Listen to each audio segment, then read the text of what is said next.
நிறைய பேருக்கு நான் அப்ளை பண்ணுறது எப்படின்னு காமிச்சிட்டேன். ஆனாலும் நிறைய புதுசாக காங்குறீங்களையும் அவங்களுக்கெல்லாம் டவுட் இருக்க தான் செய்யுது. ஸோ அவங்களுக்காக தான் இந்த வீடியோ ஃபாஸ்ட்டாக முடிச்சிடுறேன்.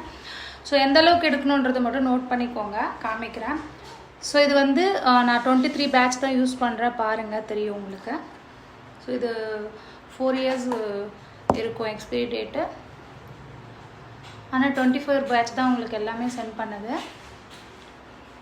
எது அப்ளை பண்ணோம், ஃபேஸ் அண்ட் நெக் தான் அப்ளை பண்ணணுங்க. அது மென் உமன் போத் ஆர் யூஸ் தான். ஆல்ரெடி நிறைய பேர் மென் கஸ்டமரும் யூஸ் பண்ணுறாங்க, உமன்ஸ் எல்லாம் ஏற்கப்பட்ட கஸ்டமர் இருக்காங்க நம்மளுக்கு. ஸோ ஈவனாக அப்ளை பண்ணுங்கள். ஸோ எப்போவுமே ஸ்கின் கேர் அப்ளை பண்ணும்போது இப்படி தான் அப்ளை பண்ணணும், ஓகேங்களா? அவ்வளோதான். ஸோ நைட்டில் தூங்கும்போது மட்டும்தான் அங்கே அப்ளை பண்ணணும் ஈவனாக.